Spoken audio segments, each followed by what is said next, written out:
with the online and offline awareness, tie it to an in-store purchase, and 92% or something of CPG products are still bought in store. Yeah.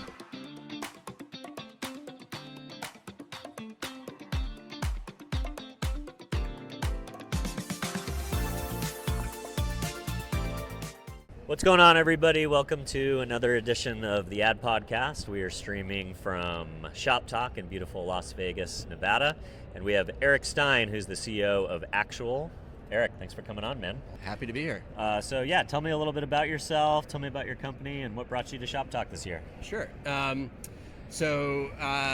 joined Actual about a year and a half ago. Okay, nice. Actual's been in the market for almost a decade. Wow. And for that decade, we've provided a lot of new companies running around this joint. Not as many that have that kind of legacy. I'll tell you the new part too. Let's go. But for most of that decade, we've provided a receipt scanning, data extraction, and enrichment platform to a lot of companies that you would know. Nice. So I'm trying to think, like Fetch and those guys. Yeah, so Fetch is not a client. They used to be a client. But those kinds of like apps, rewards apps, loyalty apps, apps that help you save money, all have this user value proposition, where they're needing more data, want to understand what their consumers are buying. And then there's other use cases too, like DoorDash, Instacart. You place an order for 20 items online, and then the person goes into the store and buys the stuff, and you got to reconcile between what was bought in the store and what was ordered online. We help them do that by extracting the data from the receipt in the store and matching it up against what was the consumer's order. So lots of different use cases. Okay. Yeah. So would you guys consider yourself more B2B then? Are you here trying to call on potential partners and stuff like that? It's a great segue because where we're going is we've had this platform for a while, and in distinction or differentiated from regular sort of receipt scanning, what we also do is we enrich the data that you get out of the receipt. Interesting. So if you went to your local supermarket, you might buy 20 things, 10 of them might be undecipherable to you on what's on the receipt. Like because the receipt is faded or even printer. Like the abbreviation on the receipt is like CH16. Bananas, bananas are. Or a code for the fruit, right? Or a box of Cheerios. 0317. A box of Cheerios also, yeah. right? And actually, we work with General Mills as another client. Remember growing up with box tops for education? Oh, yeah, totally. You used to clip the thing. Them and mail them in. You don't clip anymore. Okay. It's an app. Yeah. And so when you scan a receipt, we help General Mills understand that, yes, a product that was qualified was purchased, and we extract that data, enrich it, and then confirm or validate to them that purchase was made, and then they send the dollar to the school. But what's new for us and why we're here, and it's been a really exciting show, we've added on top of the core platform, we've added a monetization layer.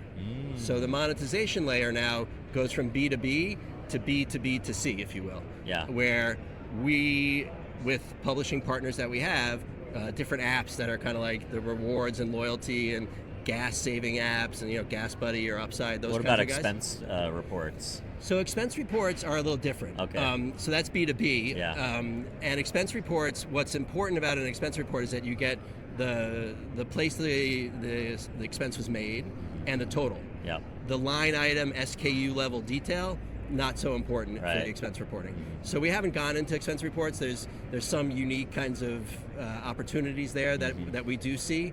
Like if you consider fleet management, there are companies like WEX in the world. Yeah, places I know like WEX, that. Yeah.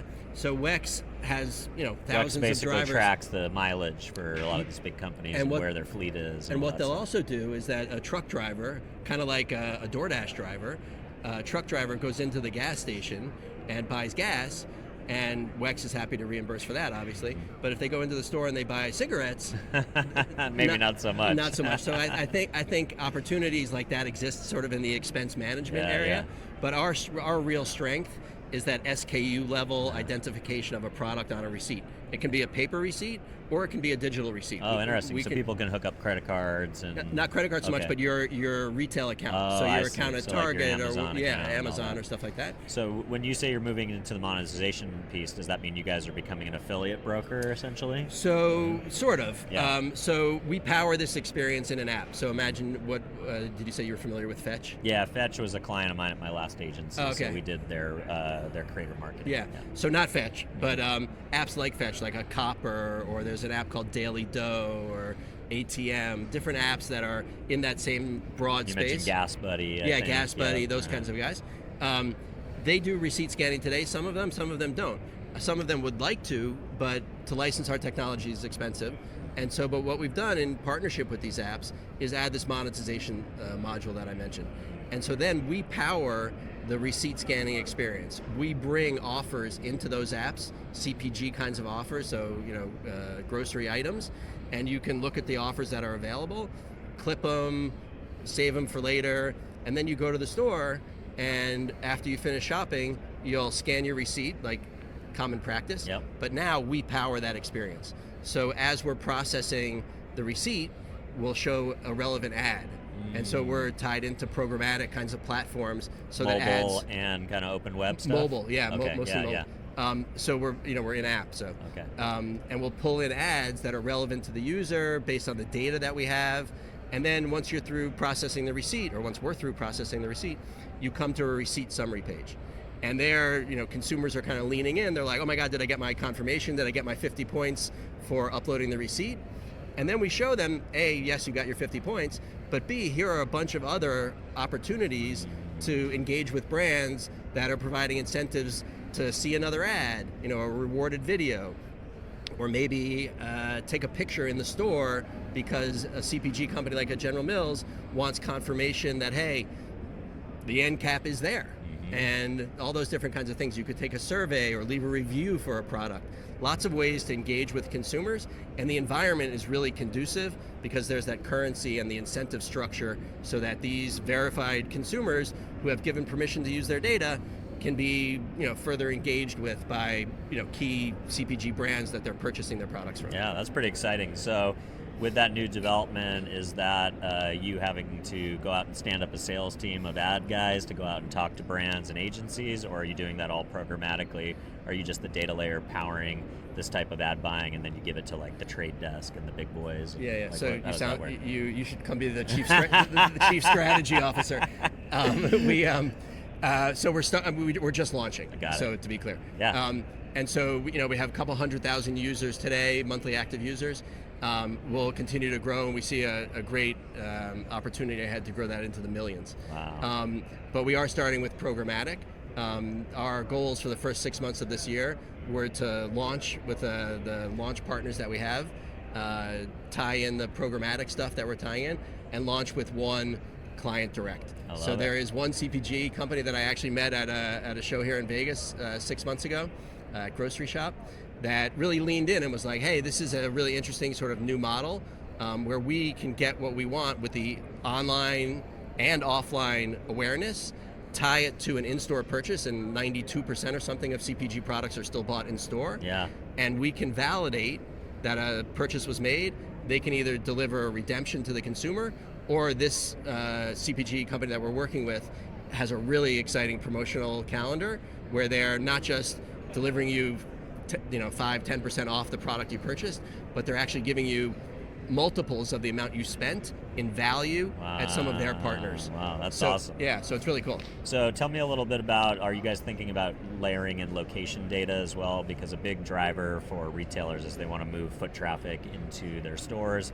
So are you kind of contextualizing the offers with, hey, this person is 10 minutes away from a Target, and to try and drive that, that offline channel as well? Yeah. So there's lots of interesting areas that we can go into, lots of different content that we want to integrate that we're not currently integrating, like reviews that I mentioned.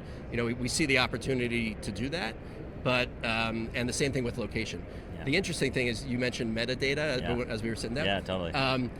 What we get from the receipt, I've focused a lot on the SKU-level data, the category, the UPC, all the product level information, but we do also get the metadata from the receipt. So we know, you purchased at the Walmart in Memphis. And we can see all that information from the receipt. So there's some location information that comes to us even before we might turn on the location stuff. Because you've already got that in the metadata. We've got that. Itself. It's permissioned already from the consumer. And consumers find some of the location stuff to be a little bit intrusive. You signed up for it. Maybe a little Big Brother. And so we're being careful with that. We want it to be a great user experience. There is value in the location stuff.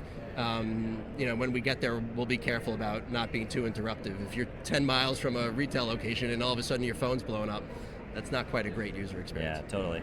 Are you thinking about helping brands with their attribution? Because that's a big component that a lot of CPG brands miss out on, is they don't have that real-time relationship with the retailer where they're getting in real-time reporting. Even Amazon doesn't give you in real-time reporting on how much you sold and when. So, a lot of the problems that brands are trying to solve is just understanding, like, hey, if I showed somebody an ad on mobile, maybe it's not your ad, but it's a different ad, and then somebody went into a store, they scanned, I can validate that sale. Are you thinking about the attribution piece so too? So we think about that a lot. I bet. The online to offline validation, we do that today, because in like the program I was talking to you about, you'll see maybe an in-store promotion, a QR code, you'll see an online ad, you'll see an ad on our network, many different areas that can drive you to a microsite, which is a lot of the focal point for CPGs to run loyalty programs. Yeah, they also want to pixel that site and be able to retarget those people. Yeah, so they can do all those kinds of things. Yeah. But the thing that we're adding to the mix is the validation, and so the measurement. So lots of different places where potentially you came from to get to the microsite, you registered, and then you were like, oh my God, this is a great promotion, I'm going to go buy this product. You go buy the product, you come back to the microsite, you upload your receipt, that comes to us. We validate that you purchased a qualified product, we confirm that validation, and we can tie that back to the source where you came from. So you clicked on an ad on Google, or you see that customer journey. You see that customer journey, you snapped a QR code in-store at Kroger, all these different sources, and we can track all that and tie it to the offline purchase. Pretty exciting. Yeah, it's super cool. Awesome. So folks at home, if a marketer wants to reach out and learn more, where would you like to send people? You can go to our site. It's actualplatform.com.